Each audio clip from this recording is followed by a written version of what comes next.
The lecture hall smelled like burnt metal and anxiety. Typical Tuesday at Galactic University, if you asked me. I'm Vorthan, a Cleavery systems analyst, and I'd seen enough weird stuff in my 3 cycles here to fill a datapad. But nothing, and I mean nothing, prepared me for what walked through that door. Professor Hallex was mid-sentence about quantum substrate theory when the emergency lockdown alarms started screaming. Red lights bathed everything in a lovely shade of impending doom. The door sealed with a hiss that made my sensory stalks curl. "Remain calm," Hallex announced, which is exactly what you say when everyone should absolutely panic. "This is a standard security protocol." Standard? Right. Because the 40-centimeter thick blast doors definitely closed for standard reasons. Then we heard it. Footsteps. Heavy ones. Getting closer. My classmate Prin, a Salvaxian with enough eyes to see tomorrow, went pale. All 7 of her visual organs fixed on the entrance. "That's a Korthax soldier," she whispered. "I can smell the blood from here." Great. Just great. A Korthax. For those keeping score at home, that's a 3-meter-tall killing machine with armor plating that laughs at plasma fire and a disposition that makes black holes seem welcoming.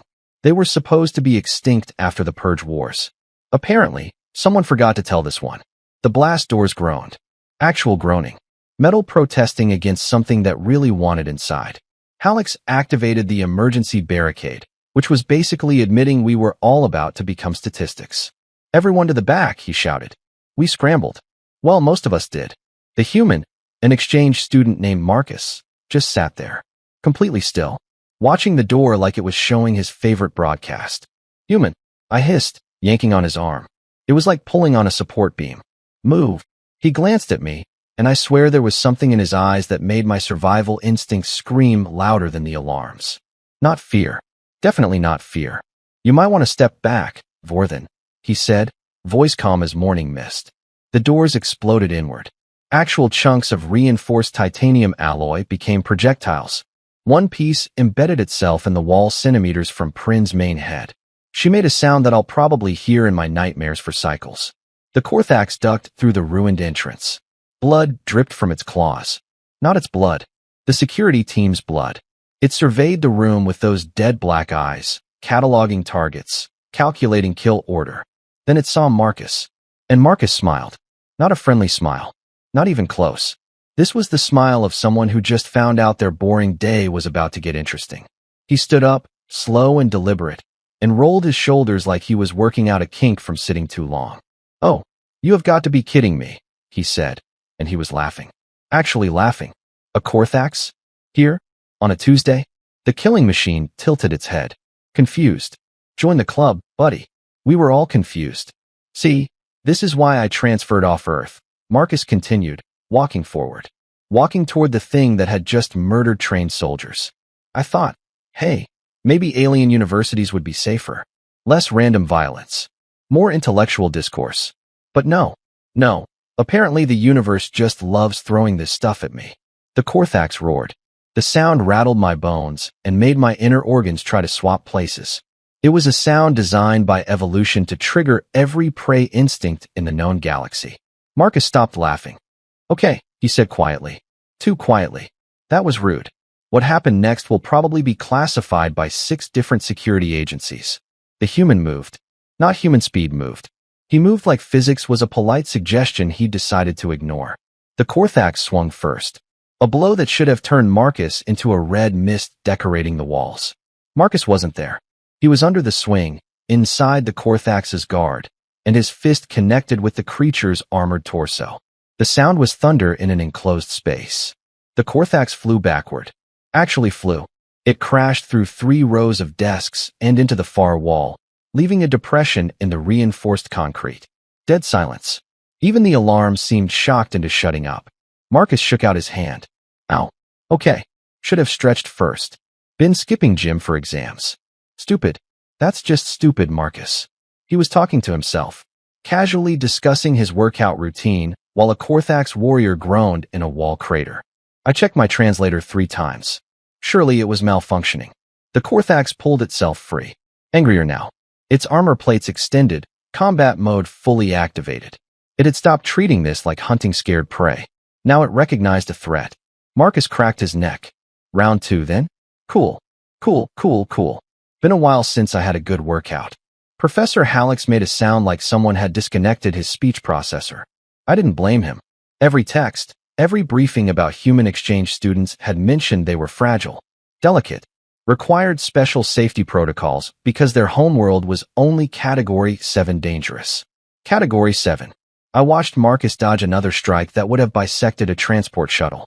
Category 7. That classification was either a typo or the biggest understatement since someone called a supernova mildly warm. The Korthax adapted. That was the terrifying thing about them.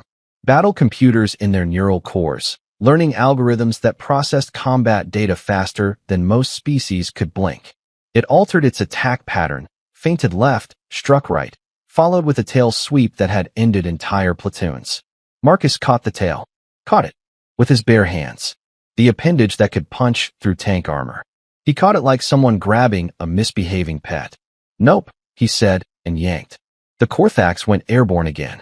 This time, Marcus used it like a particularly ugly club, slamming it into the floor, then the ceiling, then the floor again. The structural integrity sensors started wailing. The entire building was protesting this violation of reasonable force limits. Prin grabbed my arm. All 7 eyes were wider than I thought physically possible. What is he? She whispered. I had no answer. None of us did. We were watching every assumption about humans get body slammed into rubble right alongside the Korthax. Marcus finally released the tail. The warrior crashed down, armor cracked in a dozen places, breathing hard. It tried to rise. Failed. Tried again. Marcus walked over, casual as someone approaching a vending machine, and kicked it. Not hard. Just enough. The Korthax stayed down. Anyone else?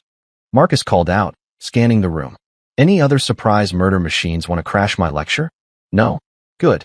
Because I have an exam next period, and I really need these notes. He walked back to his desk, sat down, pulled out his datapad like nothing had happened. Like he hadn't just single-handedly neutralized a threat that required orbital bombardment protocols to handle. The security team finally arrived. 12 officers in full combat gear, plasma rifles charged, looking ready for war. They saw the Korthax, saw the destroyed lecture hall, saw Marcus taking notes. The team leader, a grizzled Tarnaxian with more scars than sense, approached slowly. The threat has been neutralized. Marcus didn't look up.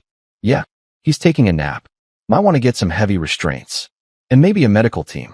I think I cracked a few of his ribs. Or all of them. Anatomy isn't my major. The team leader stared. His mandibles worked silently for a solid 10 seconds. You, a student, defeated a Korthax warrior. In hand-to-hand combat. Technically hand-to-tail combat. Marcus corrected. Different skill set. Also, can we get maintenance in here? The ventilation is shot, and it smells like burned circuits. Professor Hallex found his voice. Barely. Mr. Thompson, perhaps you could explain. How? How? Marcus finally looked up. He seemed genuinely confused by the question. Explain what? The guy attacked. I defended. Pretty straightforward self-defense scenario. They covered this in orientation, right? Active threat protocols. Active threat protocols, Hallex repeated slowly. Involve hiding and waiting for security. Not whatever that was. Oh, Marcus blinked. Really? That seems inefficient. What if security is delayed? What if there are casualties while waiting? That's just poor risk management. I found myself speaking before my brain caught up. You said Category 7. Earth is classified Category 7 dangerous. That's low. That's barely above Garden Worlds. Something flickered across Marcus's face. Not quite amusement. Not quite pity. Something in between that made my sensory stalks want to retract permanently. Yeah, he said softly. About that. You might want to check who wrote those initial classification reports. And whether they ever actually visited Earth. Or just sent probes. Really distant probes. From really far away. The Korthax groaned. Medical teams were hovering around it now, scanning, looking concerned. One of them approached the security leader and whispered something. The leader's expression went from shocked to horrified. Spinal compression fractures, he announced. Severe internal damage. Multiple armor plate failures. This warrior has been in service for 20 cycles. Survived 16 major engagements. Never been injured this severely. He turned to Marcus. What are you? Marcus smiled. That same smile from earlier. Just a guy trying to get his degree in comparative literature. Though after today, I'm thinking maybe transfer to xenobiology. Seems like there's a lot of misconceptions about Earth species that need correcting. Professor Hallex collapsed into his chair. Class dismissed. Forever. I'm retiring. Effective immediately. But the exam, someone protested weakly. There is no exam. Hallex shrieked. There is no class. There is only the realization that we've been teaching a predator species advanced technology and assuming they were harmless because they smiled nicely and said please. Marcus raised his hand. To be fair, we are harmless. Mostly. As long as nobody tries to murder us during quantum theory lectures. That's just basic boundaries. The cleanup crews arrived. They brought industrial equipment, the kind used for disaster sites and collapsed structures. They took one look at the lecture hall and immediately called for backup. I gathered my things on autopilot. My hands were shaking. Not from fear anymore. From the recalculation of everything I thought I knew. Every interaction with Marcus over the past months suddenly took on new context. The time he'd helped move furniture and lifted pieces that should have required anti-grav units. The casual way he'd mentioned his homeworld's weather as if Category 5 hurricanes were background noise. The stories about wildlife that I'd assumed were exaggerated. Nothing was exaggerated. If anything, he'd been understating things. Marcus caught my eye as I left. Hey, Vorthen. Still on for study group Thursday? We're covering interstellar treaty law, and I cannot figure out the Kelvax Accords. I stared at him. At the human who'd just treated a Korthax warrior like a training dummy, who was now worried about treaty law homework. Yeah, I heard myself say. Thursday. Sure. Because apparently, that was my life now. Study groups with a species that could probably conquer the galaxy, but chose to attend university instead.